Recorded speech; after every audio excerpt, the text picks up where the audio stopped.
Assalamualaikum warahmatullahi wabarakatuh. Yang terhormat Bapak Dr. Ngasbun Egar SPD MPD selaku dosen pengampu mata kuliah metodologi penelitian. Yang terhormat teman-teman S2 UPGRIS. Di sini kami dari kelompok B atau kelompok 2 akan mempresentasikan metode penelitian research and development. Baik, sebelumnya kami akan memperkenalkan anggota dari kelompok kami, yaitu yang pertama adalah Bapak Adrian Himawan L, kemudian Bapak Agus Nur Cahyo, kemudian Bapak Basuki, kemudian Ibu Desi Purlianti, kemudian Ibu Eni Yulianti, kemudian Bapak Edi Siswanto, kemudian Ibu Etika Nur Aida, kemudian Ibu Farihatun, kemudian Ibu Lisa Kurniani, dan kemudian Bapak Nurbadi, Ibu Rofin Maulina, Bapak Sukamit, dan saya sendiri Tuti Irawati. Baik, kita lanjut ke slide berikutnya, yaitu yang pertama adalah tentang bab 1 pendahuluan. Latar belakang. Metode penelitian yang dilakukan oleh peneliti dipilih secara selektif dari berbagai macam metode penelitian yang ada. Berbagai macam metode penelitian yang ada memiliki keunggulan yang harus disesuaikan dengan tema judul yang diangkat oleh peneliti. Keberhasilan peneliti satu di antaranya adalah ditentukan dalam pemilihan metode penelitian yang tepat.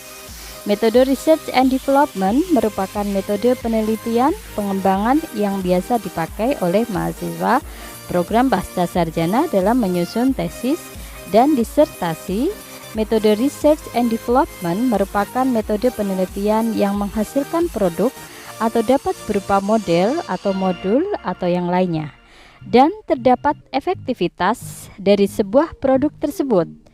Metode research and development ini dapat digunakan oleh peneliti di antaranya dalam menemukan sebuah model maupun mengembangkan sebuah model. Model konkret adalah model penelitian ilmu pengetahuan alam terpadu, model manajemen pelatihan ilmu pengetahuan alam terpadu. Metode research and development yang biasa disingkat dengan R&D sama maknanya dengan metode penelitian pengembangan.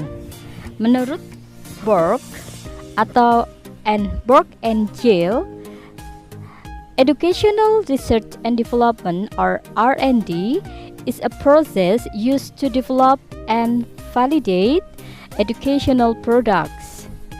Kemudian Sukmadinata, Research and Development adalah pendekatan penelitian untuk menghasilkan suatu produk baru atau menyempurnakan produk yang sudah ada. Menurut Sugiono, metode research and development adalah metode penelitian yang digunakan untuk menghasilkan sebuah produk tertentu dan menguji keefektifan produk tersebut. Berdasarkan beberapa penelitian ahli di atas, penulis menyimpulkan bahwa metode research and development adalah metode penelitian yang menghasilkan sebuah produk dalam bidang keahlian tertentu yang diikuti produk sampingan tertentu serta memiliki efektivitas dari sebuah produk tersebut. Kemudian dalam hal ini penulis membuat batasan masalah, yaitu pada makalah ini penulis membahas pada bahasan masalah. Yang pertama adalah langkah-langkah penelitian metode research and development. Yang kedua adalah problematika penelitian metode research and development. Kemudian yang ketiga adalah konsistensi penelitian research and development. Kemudian penulis juga memberikan tujuan penulisan, yaitu makalah ini bertujuan untuk memenuhi tugas mata kuliah metodologi penelitian. Kita lihat pada bab 2 pembahasan. Pengertian metode research and development. Metode research and development yang biasa disingkat R&D sama maknanya dengan metode penelitian pengembangan. Menurut Borg and Yale, educational research and development is a process used to develop and validate educational products. Sukmadinata Research and Development adalah pendekatan penelitian untuk menghasilkan suatu produk baru atau menyempurnakan produk yang sudah ada. Menurut Sugiono, metode Research and Development adalah metode penelitian yang digunakan untuk menghasilkan sebuah produk tertentu dan menguji keefektifan produk tersebut berdasarkan beberapa pengertian ahli.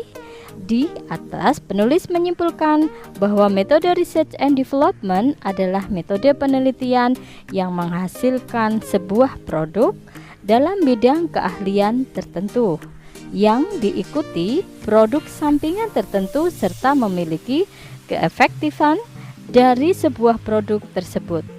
Produk yang dimaksud dapat secara konkret bisa digambarkan pada gambar tabel 2.1. Mari kita lihat. Baik, di sini disebutkan tabel 2.1 yaitu produk metode research and development.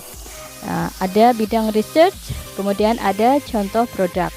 Bidang research di sini adalah manajemen pendidikan, kemudian contoh produknya adalah model manajemen pelatihan IPA terpadu.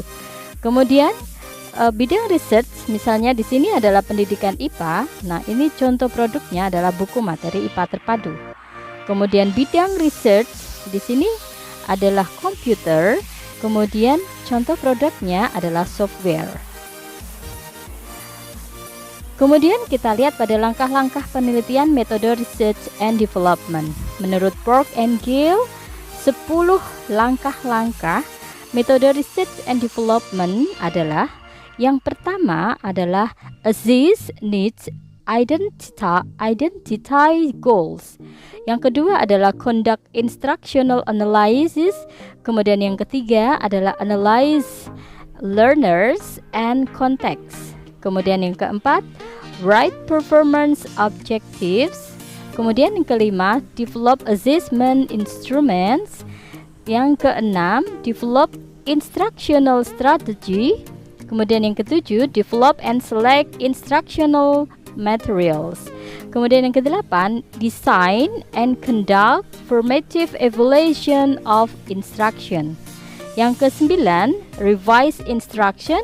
Kesepuluh, design and conduct summative evaluation. Menurut Sugiono, langkah-langkah metode research and development or R&D itu bisa digambarkan pada gambar 2.2. Nah, bisa dilihat di situ. Kemudian, berdasarkan langkah-langkah tersebut di atas, penulis mengadop modifikasi dari Borg and Gill dan Sukmadinata melalui 3 tahap, yaitu 1. Studi pendahuluan, kemudian 2. Pengembangan dan perancangan model, yang ketiga validasi model, seperti pada gambar 2.2 di bawah ini. Nah, pada gambar 2.2 di situ digambarkan tentang prosedur pengembangan model atau adaptasi dan modifikasi dari Borg and Gill dan Sukmadinata. Kemudian, deskripsi langkah-langkah metode research and development or R&D sebagai berikut. Yang pertama, studi pendahuluan. Studi pendahuluan dengan melakukan analisis kebutuhan atau need assessment. Analisis kebutuhan dapat melalui angket, wawancara, dan dokumentasi dengan responden minimal 30 orang. Analisis kebutuhan dilakukan untuk menjaring keinginan responden yang diperlukan dalam rangka mendukung terbentuknya draft model. Draft model yang telah disusun peneliti kemudian masuk tahap 10. Metode Research and Development or R&D pengembangan responden telah digunakan dalam studi pendahuluan dan focus group for discussion or FGD. Tidak diperbolehkan mengikuti uji coba. Hal tersebut dikarenakan akan menyebabkan bias dalam penelitian. Konsep studi pendahuluan seperti pada gambar 2.3. Di sini bisa kita lihat pada gambar 2.3 adalah tentang studi pendahuluannya. Kemudian yang kedua adalah pengembangan model. draft model yang telah disusun dilakukan pengembangan dalam FGD. Ini sebuah forum diskusi yang dihadiri oleh peneliti, pakar atau ahli, praktisi, perwakilan responden, dan subjek yang terkait dalam pelaksanaan dari produk model. Diusahakan minimal 30 orang. FGD bertujuan mendapatkan masukan dalam rangka penyempurnaan model dan produk sampingan. Forum tersebut dan perwakilan responden, ahli atau pakar, dan praktisi memberikan masukan baik dari aspek model maupun isi dari sebuah model serta produk sampingan. Model dan produk sampingan hasil FGD kemudian divalidasi oleh ahli atau pakar dan praktisi. Peneliti melakukan revisi dari validasi tersebut. Tahap selanjutnya adalah model hasil validasi yang telah direvisi. Dilakukan uji coba perorangan. Kemudian, uji coba perorangan minimal 6 orang responden. Pelaksanaan uji coba perorangan dengan menjalankan sebuah model serta produk sampingan. Hasil uji coba perorangan, jika ada kekurangan, maka peneliti melakukan revisi terhadap model dan produk sampingan. Langkah berikutnya adalah uji coba kelompok. Uji coba kelompok ini respondennya 2 kali lipat dari uji coba perorangan, yaitu 12 orang. Uji coba kelompok ini adalah dengan menjalankan model dan produk sampingan hasil perorangan yang telah direvisi. Hasil uji coba kelompok yang telah direvisi, jika ada direvisi, selanjutnya dilakukan uji coba terbatas dengan responden minimal 30 orang. Responden uji coba perorangan tidak boleh dijadikan responden pada uji coba kelompok dan uji coba terbatas. Hasil uji coba terbatas merupakan produk model dan produk sampingan final. Konsep pengembangan model bisa dilihat seperti pada gambar 2.4 di bawah tersebut. Bisa kita lihat di situ ada gambar 2.4 tentang pengembangan model. Kemudian ketiga adalah pengujian. Produk hasil uji coba terbatas diuji efektivitas dan menghasilkan produk final dan produk sampingan final.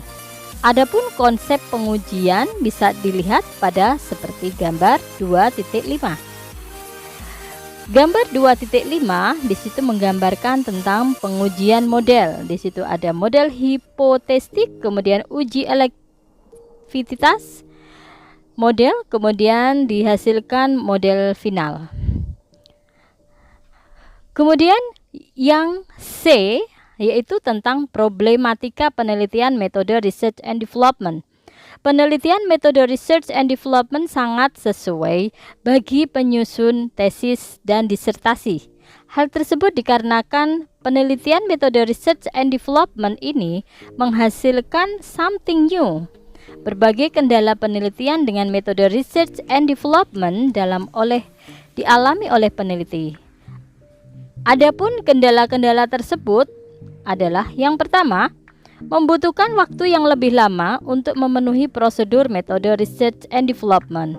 Yang kedua, membutuhkan dana yang lebih dalam tahapan metode research and development. Kemudian yang ketiga, kesulitan menghadirkan pakar atau ahli dan praktisi yang sesuai dengan bidang ilmu. Yang keempat, produk research melalui berbagai uji coba. Kemudian yang D ya, pembahasan selanjutnya yaitu konsistensi penelitian metode research and development. Kemudian penyusunan tesis dan disertasi harus memiliki konsistensi dan manfaatan dalam menjalankan proses penyusunan tesis dan disertasi. Inkonsistensi yang terjadi pengamatan penulis selama membimbing tesis adalah sebagai berikut. Yang pertama adalah rasa takut menghadapi pembimbing atau promotor. Kemudian yang kedua, kesibukan penyusun tesis dan disertasi karena sambil bekerja. Yang ketiga, malas mencoba atau mencoba tetapi setelah diarahkan untuk mengganti oleh dosen pembimbing tidak segera diperbaiki. Berdasarkan inkonsistensi tersebut di atas, maka penyusun tesis dan disertasi hendaknya konsisten dengan menunjukkan sikap sebagai berikut. Yang pertama, memberanikan diri menemui pembimbing dengan adanya progres dalam penyusunan tesis dan disertasi. Kemudian yang kedua, fokus menyusun tesis dan disertasi tidak sambil bekerja. Yang ketiga, selalu mencoba berpikir positif, masukan pembimbing demi penyempurnaan penulisan tesis dan disertasi. Kemudian yang keempat, membiasakan setiap hari menulis walaupun hanya satu kata. Bab 3 yaitu penutup. Kesimpulan. Ada beberapa langkah penelitian metode research and development, diantaranya menurut Burke and Gill, yaitu ada 10 langkah-langkah metode research and development. Yang pertama, assess needs to identify goals. Yang kedua, conduct instructional analysis. Yang ketiga, analyze learners and context. Yang keempat, write performance objectives. Yang kelima, develop assessment instrument. Yang keenam, develop instructional strategy. Yang tujuh, develop and select instructional materials. Yang kedelapan, design and conduct formative evaluation of instruction. Yang ke-9, revise instruction. Yang ke-10, design and conduct summative evaluation. Kemudian kesimpulan selanjutnya adalah ada beberapa problematika dalam melaksanakan penelitian metode research and development. Problematika tersebut diantaranya adalah: 1. Membutuhkan waktu yang lebih lama untuk memenuhi prosedur metode research and development. Yang kedua, membutuhkan dana yang lebih dalam tahapan metode research and development. Yang ketiga, kesulitan menghadirkan pakar atau ahli dan praktisi yang sesuai dengan bidang ilmu. Yang keempat, produk research melalui berbagai uji coba. Kemudian ada beberapa konsistensi dalam penyusunan penelitian metode research and development, diantaranya adalah sebagai berikut. 1. Rasa takut menghadapi pembimbing atau promotor. Kedua, kesibukan penyusunan tesis dan disertasi karena sambil bekerja. Ketiga, malas mencoba atau mencoba tetapi setelah diarahkan untuk mengganti oleh dosen pembimbing tidak segera diperbaiki. Kemudian saran. Penelitian research and development merupakan sebuah proses penelitian yang digunakan untuk mengembangkan dan memvalidasi produk pendidikan atau suatu metode penelitian yang digunakan untuk menghasilkan produk tertentu dan menguji keefektifan produk tersebut. Produk-produk pendidikan yang dihasilkan, baik yang berupa hardware maupun software, diharapkan dapat meningkatkan produktivitas dan efektivitas pendidikan yang berkualitas dan relevan dengan kebutuhan, sehingga secara umum dapat meningkatkan kualitas pendidikan khususnya di Indonesia. Baik, sekian ulasan atau presentasi dari kelompok kami, kelompok B atau kelompok 2. Terima kasih kami ucapkan. Wassalamualaikum warahmatullahi wabarakatuh.